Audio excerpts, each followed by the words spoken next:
Tonight on Wings, take off with the Discovery Channel and the F6F Hellcat. After entering service with the U.S. Navy in 1942, the F6F Hellcat quickly became a dominant factor in the Pacific campaign. Although it lacked the maneuverability of its prime adversary, the Zero, superior armor and firepower proved a deadly combination. Of the more than 6,000 enemy planes downed by the U.S. Navy in the Pacific, 80% met their fate at the claws of the Hellcat. Tonight, soar high with the F6F Hellcat on Wings.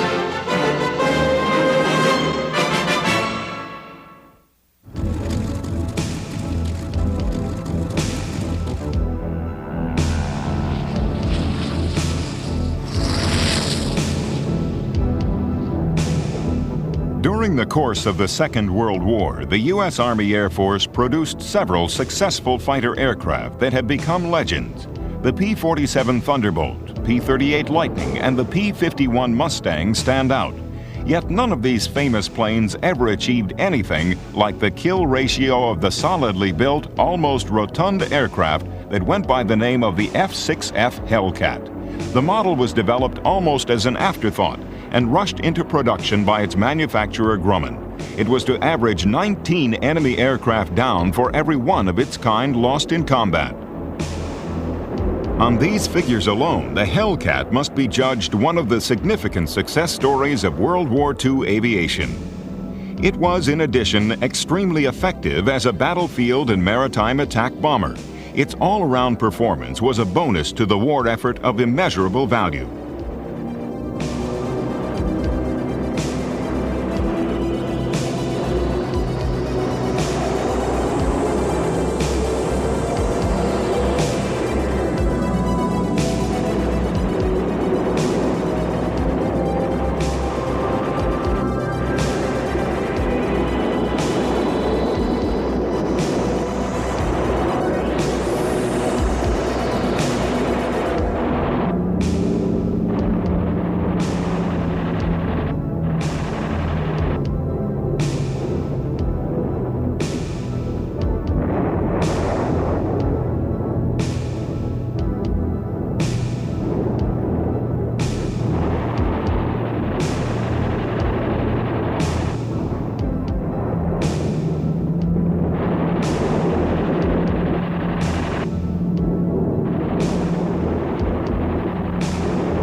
In 1942, when the Hellcat first went into service, the total concept behind the aircraft was little more than a year old. Within the span of 3 years, no less than 12,000 examples had been produced, all from the same factory, an engineering achievement in itself. This becomes even more impressive when considered in conjunction with the fact that it was only the second monoplane fighter that Grumman had produced, and was only the third monoplane to be accepted for Navy use. The Army Air Corps, on the other hand, had considerable experience with monoplane fighter designs, going back to the early 1930s. By 1932, the Air Corps had in service the stout little single-wing Boeing P-26, nicknamed the Pea-Shooter. In January 1935, Grumman sold the Navy a stubby fighter plane, the XF-2F, and since the delivery of the first one, Grumman has had fighter types under contract for the Navy without interruption. Their next plane was the F3F, which ironed out some of the vices of the F2F with more maneuverability and better directional stability. It was adopted by the Navy in relatively large numbers. These were the last biplane fighters produced in the U.S.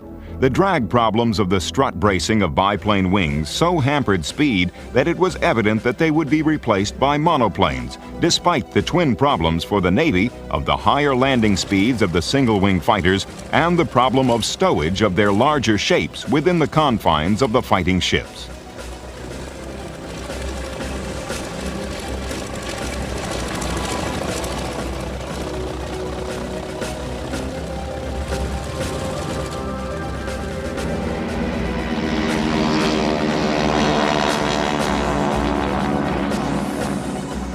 The biplane had its inherent advantages of maneuverability, slower landing and takeoff speeds, and the sturdiness of their bracing. However, these factors were irrelevant in the face of the speed advantage of the modern monoplanes, and the era of the biplane was well over by the time the war broke out.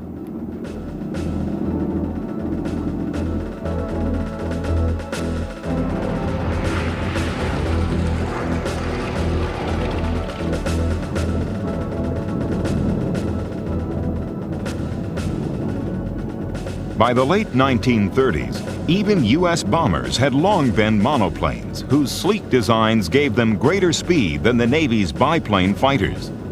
The Navy had to turn its attention to solving the problems in carrier use of monowing fighters, and tests were conducted employing examples of all Army fighters then in production with pretty disappointing results.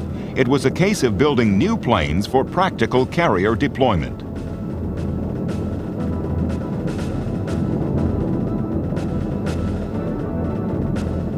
Stripped of one wing, but otherwise not radically altered, the F3F emerged as the F4F in 1936, but it offered little improvement on the biplane's performance and was abandoned and replaced with a new design, the F4F2. The new shape was quickly refined in response to strong interest not only from the United States Navy, but from the British and French fleets as well. During 1939, a new variant, the F4F3, was settled, and contracts were signed with all three navies, though none of the French planes had been delivered by the time Hitler's blitzkrieg had knocked that nation out of the combat. Named the Wildcat, the new plane employed Grumman's answer to the problems of stowage and movement of the planes around the carriers, a folding wing. Cranked back alongside the fuselage, this novel solution reduced the aircraft's demand for space, although some of the early export models had fixed wings. The stout shape was extremely clever. In spite of its stubbiness, it was aerodynamically very efficient. Defying the trend to inline engines that European designs had led, Grumman stuck with the radial power plant, valuing the extra resilience they offered and their lower demand for maintenance hours, easing the burden on carrier crews operating at sea. Though outmoded in its original role, the plane stayed in production with little refinement right through to the end of World War II. General Motors produced the Wildcat in the thousands for supply to the U.S. and British navies. By the end of 1939, the war clouds over Europe had broken, unleashing a storm of destruction as German forces overran Poland and France behind the stunning assault of the Luftwaffe's air power.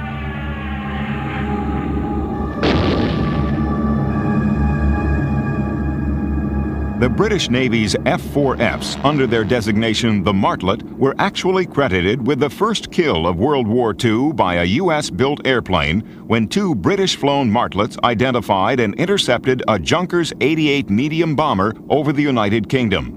Though the 88 was a fast plane for its type, it was no match for the stout little Grumman planes, and it was quickly dispatched.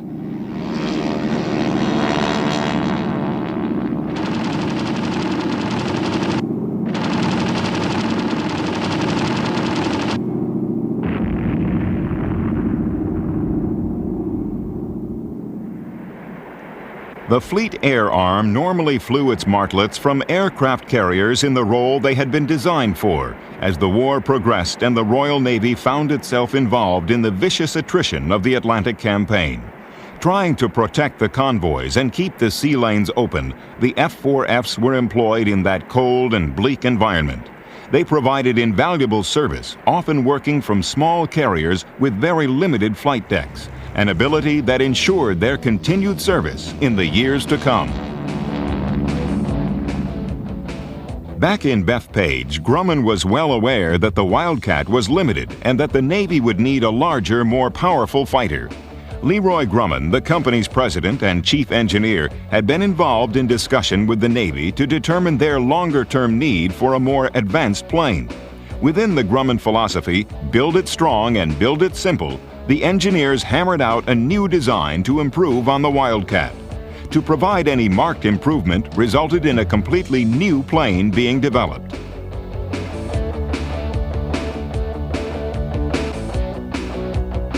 The Navy flyers of the Wildcat were clear on what they wanted: more speed.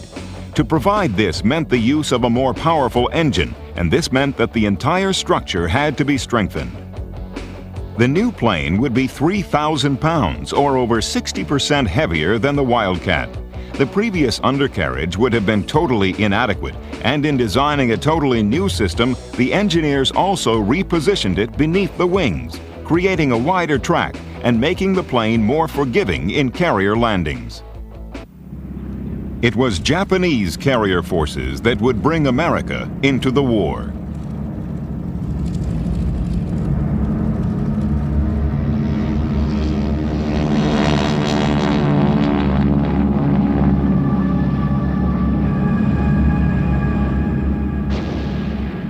When the Japanese task force attacked Pearl Harbor in December 1941, they destroyed an important part of the United States naval strength in the Pacific.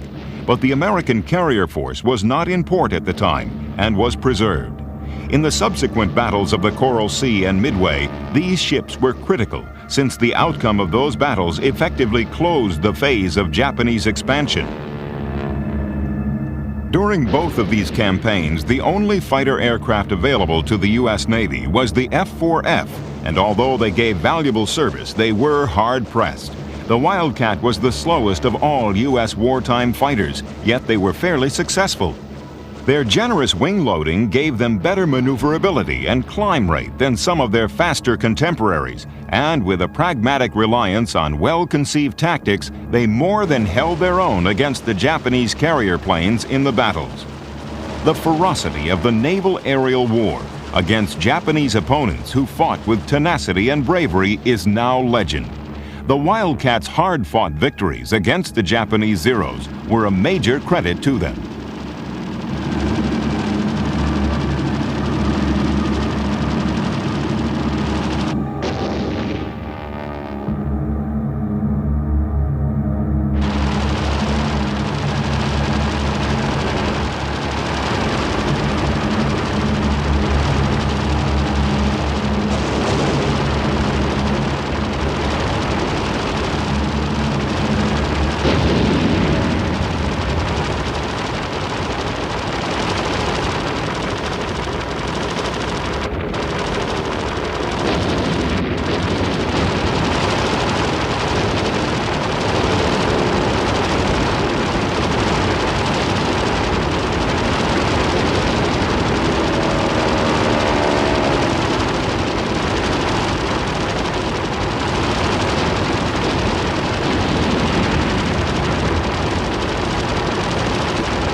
When we found out that we were going to be under attack by the it was really kind of funny because all the veterans were getting ready to duck under the, we're sitting up on the flight deck. We wanted to see what happened, and when the first strafing made their run, you just couldn't find a soul on the deck after that. So we learned real fast that it wasn't a picnic out there.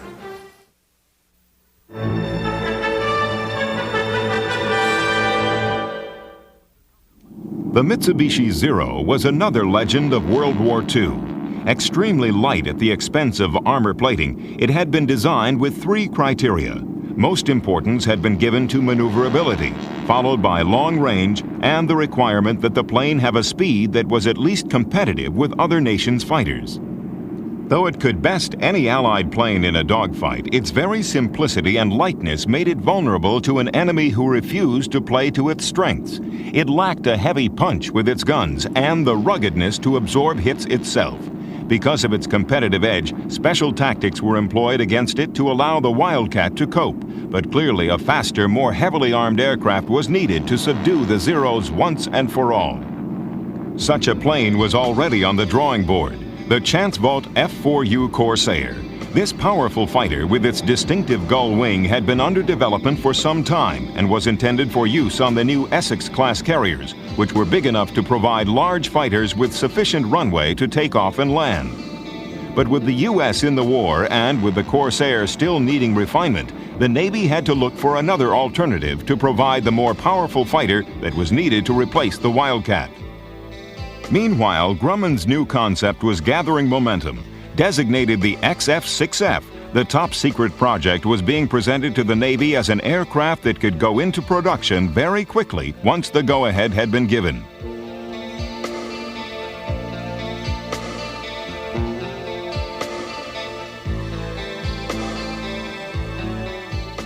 Though conventional and strongly resembling the Wildcat, it was a totally new plane, down to the last nut and bolt. But it still reflected the principle of keeping things strong and simple. The Navy placed its first order on June 30th, 1941, and the plane, given the name Hellcat, went into production. All manufacture of the Wildcat and much of that of the new Grumman Avenger dive bomber was transferred to General Motors, and Grumman turned their whole Bethpage plant to the Hellcat. The first flight took place less than 12 months after the order was placed on June 26, 1942, and production planes were being completed only 5 months after that.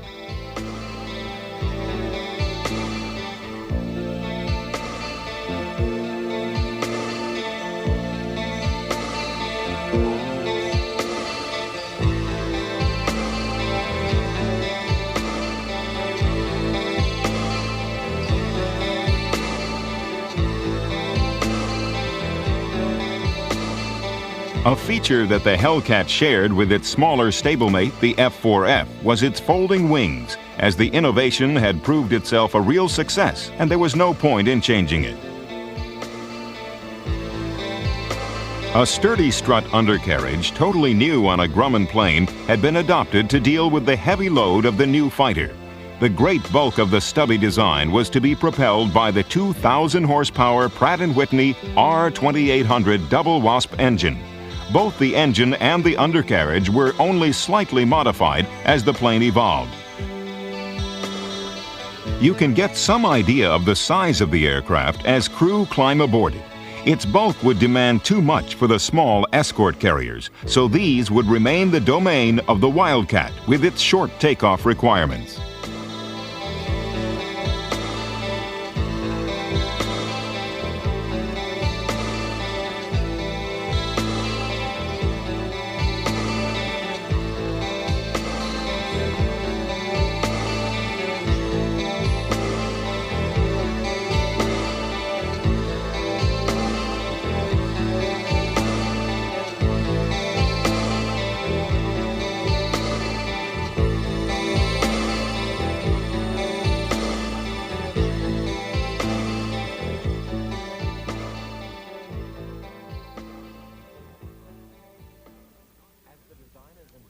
As the designers and engineers refined and perfected the design, the prototypes were virtually hand-built by the company's most skilled tradesmen.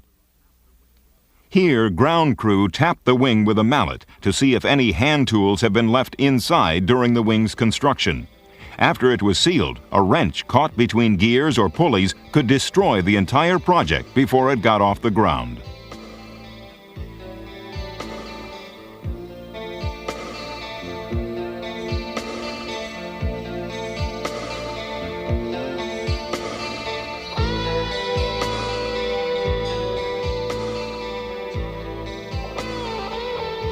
Using the same cartridge-like starter of earlier Grumman aircraft, the F6F is being readied for ignition.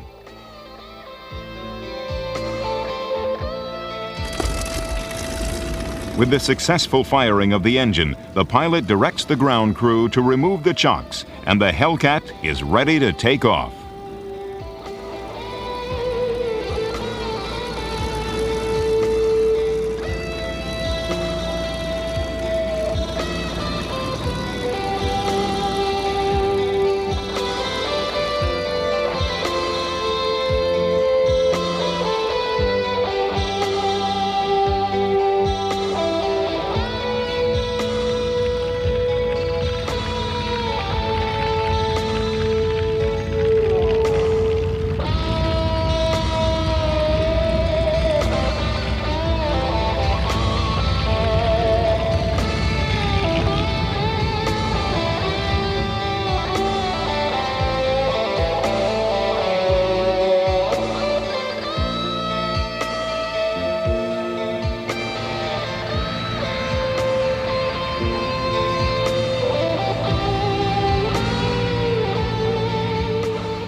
In some ways, the success of the Hellcat is a model of the cooperative effort by the Defense Forces and American industry to meet the demands of war. The nation had found itself plunged into the war with little overt preparation. In fighter aircraft, there were insufficient numbers of mostly outdated designs, and yet in a short time, the U.S. was turning out planes that could not only do the jobs given them, but do them very well. In addition, they were being produced in numbers that were well beyond the capacity of the Axis powers. What the U.S. Navy needed and what the F6F provided was a plane that made optimum use of established and proven technology and that could be delivered quickly in large numbers.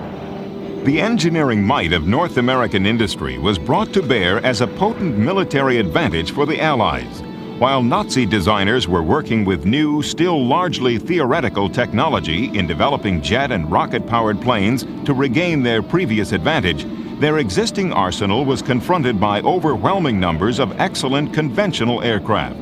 The Germans' new technology would arrive too late and in insufficient quantity to swing the combat around. The Hellcat, typical of most U.S. fighters, was much heavier than its opponents, but offered comparable or better performance, in conjunction with more firepower and greater armor protection for its pilots. These planes were more likely to return to base after sustaining damage, so the attrition in U.S. pilots was far lower than their opponents. The U.S. pilots, well-trained and flying better planes, survived their early combat exposure to become experienced warriors. But the Japanese forces, flying planes that relied on flight rather than protection, quickly lost their core of battle-skilled veterans. After the first 2 years of the wider conflict in the Pacific and Asia, Japanese planes were being flown into battle by pilots who were not only inexperienced in combat, but virtually untrained. Rushed into production to cover the delays in the Corsair project, the Hellcat impressed the Navy. With the expanding need for planes, it was easy to convince the Navy to purchase the Hellcat in large numbers.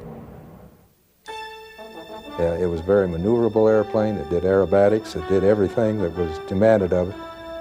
It was a green pilot's airplane, and we had very few problems with maintenance or the aircraft itself, or with flying it. We all flew it.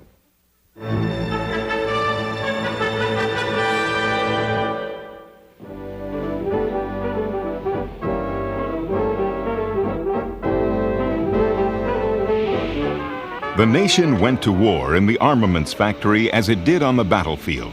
Eventually, the availability of the instruments of destruction would be the deciding factor in the outcome of the war. Here, Grumman made a major contribution. Not only did it deliver a plane that could be quickly deployed to do the job, but it delivered the machinery to make them. The workforce, the techniques and skills needed were assembled and trained to produce the aircraft in phenomenal numbers. Women workers, young and old, joined the workforce, and even the disabled found places in the mobilization of industry to meet the war's demand.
Here, the massive 2800 double WASP engines are fitted, and the propellers with their complicated gear mechanisms are assembled.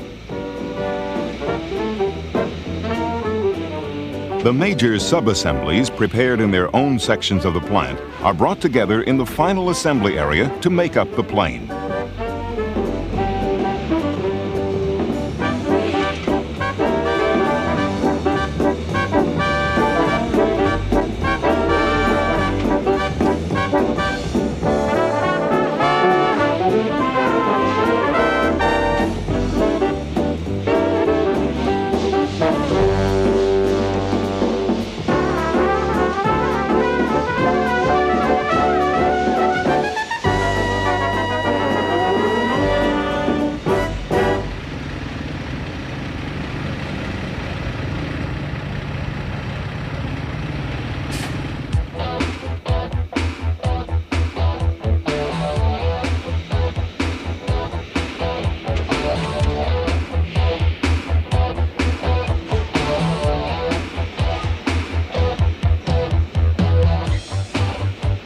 When the green light was given, the Hellcats proliferated with astounding rapidity.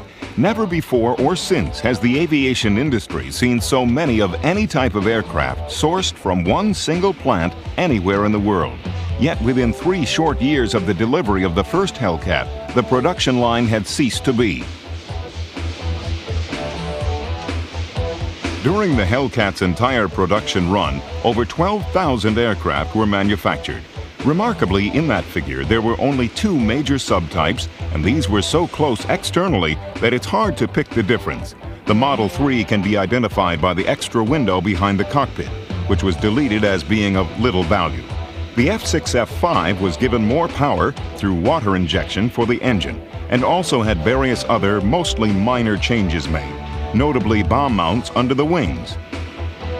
For the most part, the airframe remained unchanged, and this obviously was one of the factors that made possible the tremendous output from the Bethpage plant in such a short time.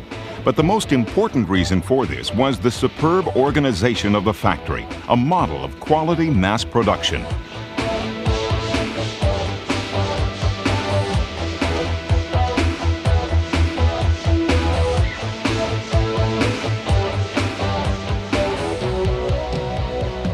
Over the production life of the Hellcat, even the paintwork varied only once, in changing from the 3-tone blue early camouflage to the overall dark navy blue, almost a gloss black, which remained in use till well after the war.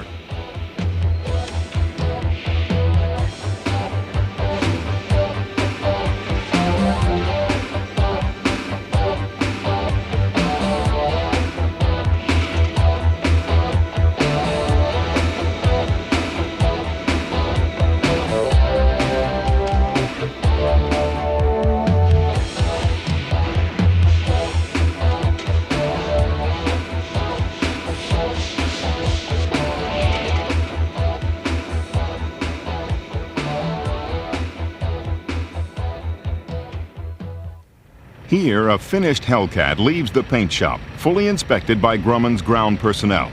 Next, it must go through hands-on testing by the Grumman test pilots. Their job was to look for faults from construction failures, an inherently risky business, before planes were cleared for delivery. In this dangerous job worked some of the unsung heroes of the war, and it is of interest to note that several of these pilots were women. The work of the female ferry pilots in the U.S., flying planes from the factories to bases, is better known.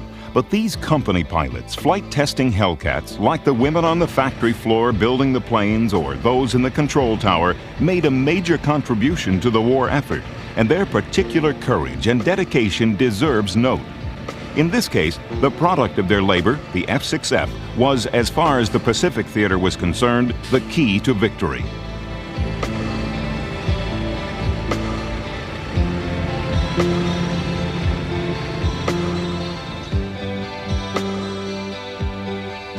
Daily, the ferry pilots would come to collect the planes as they were cleared for delivery. The Hellcats rolled from the factory in a constant flow.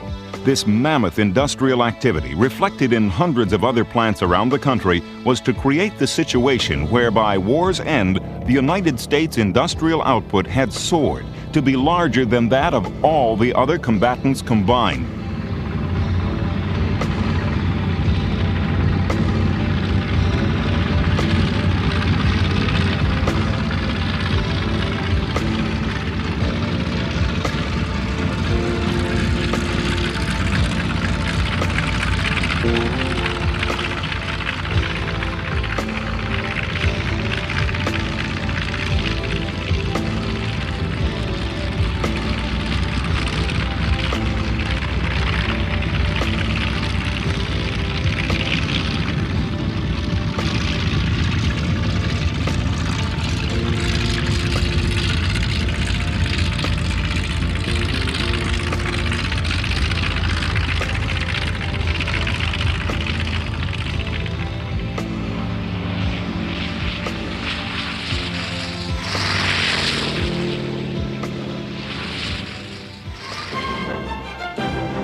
The squadron that I joined was VF-15 out of Air Group 15, and it was a a highly decorated fighter squadron, just having come out of the Battle of the Philippine Sea and the later stages of the Marianas Turkey Shoot, in which the Japanese air opposition was still there.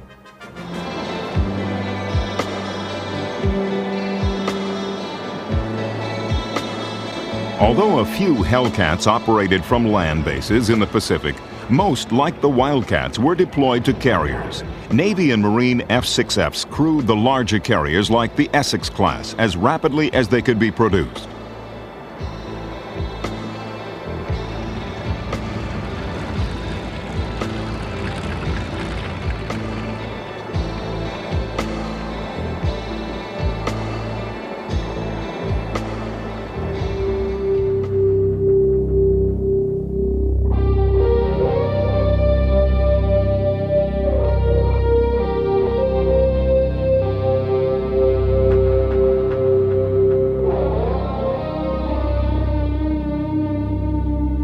Within weeks of rolling from the factory, the Hellcats would be employed thousands of miles away at sea, doing what they were designed for, waging war.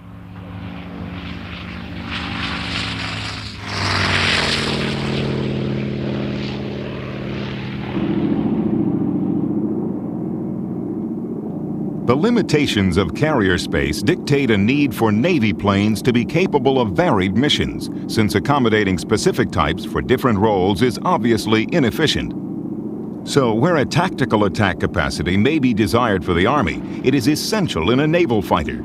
The Hellcat had air-to-surface capability included from the start, and with its high rate of dive, it excelled in ground attack duties.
The Pacific Fleet was subject to daring aerial attack from Japanese Army and Navy planes throughout the war, from the ferocious, even contests of the early battles to the later one-sided affairs culminating in the kamikaze attacks. With the Japanese shortages of pilots and fuel, the suicide attack saw the aviator devalued to become simply another disposable component in planes that were guided flying bombs. They left base with enough fuel for a one-way flight only, with one aim: to sink an aircraft carrier. Increasingly, as the war progressed, the carriers had become the most important targets. It had been the fact that the U.S. carriers had been spared at Pearl Harbor that had stopped the Japanese advance, and it was the Japanese carrier losses from Midway on, losses that Japan could not make good, that were to decide the issue. There was no greater prize for attacking pilots on either side than the enemy's carriers, and to the Japanese there was no price too high to pay. Aboard the Bunker Hill, we would have had approximately 16 5-inch guns and about 40 sets of quad 40s and over 120 millimeters. So when you set up a curtain, it was really pretty good. But the kamikazes were, you could actually have them in flames and that. You'd have to blow them out of the sky or they would just continue in.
The fanaticism of the Japanese pilots was difficult to confront or contain, and so were some of their aircraft.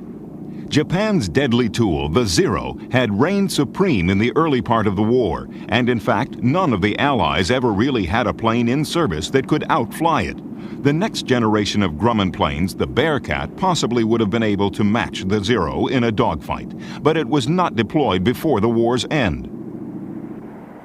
The Japanese plane's aerial gymnastic ability could be neutralized, and the issue was decided by Hellcats flying in pairs using their higher speed and better firepower to overpower the Mitsubishi fighters. A quick, high-speed pass allowed the U.S. pilots to target the lightly built Zero, and the Hellcat could then use its power to break away and return for a second pass rather than trying to mix it up with its nimble foe. The Zero's sacrifice of weight in armor and in rigidity made it a fragile target, and the American plane's heavy guns did not need to make too many strikes on one before it came apart. The Japanese lost their planes to the U.S. tactics, and the Japanese pilots, with their combat experience stretching back to the early 30s, were lost with them. Increasingly experienced, with no shortage of planes or fuel, the Americans faced resistance that was decreasingly effective. The outcome was inevitable.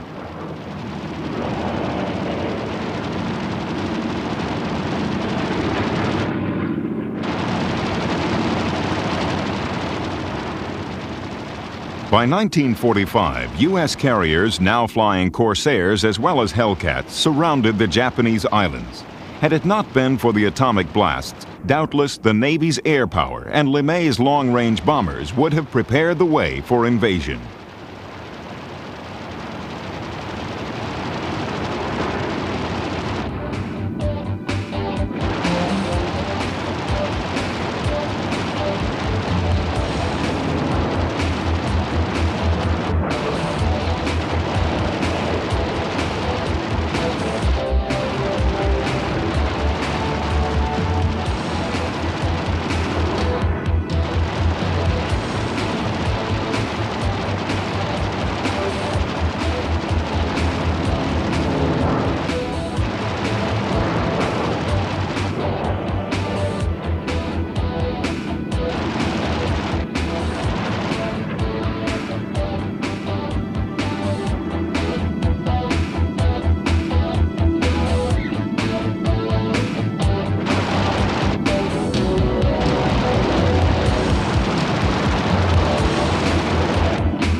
The Grumman fighters, the F4F and F6F, held the line against the Japanese onslaught at the beginning of the war, and alone they fought the war's crucial naval battles. Even when the more advanced Corsair was available, the Cats continued to play a major part. Time after time, the sturdiness of their design and construction brought back from missions pilots who would have been lost in many other aircraft. Certainly, the U.S. fighters survived damage that would have downed their Japanese opponents.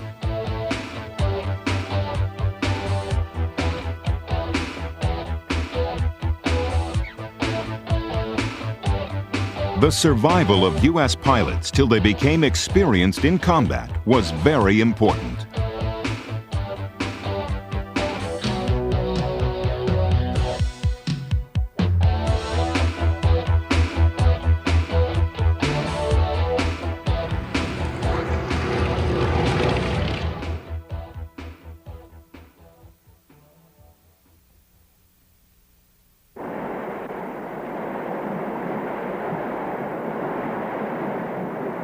The first production Hellcat emerged in October 1942, and the last one was manufactured in November 1945. Their first combat mission was not flown until August 1943. Yet of the 6,477 Japanese planes downed by the U.S. Navy in the Pacific, well over 5,000, over 80%, met their fate at the hands of Grumman's remarkable fighter, the F6F Hellcat.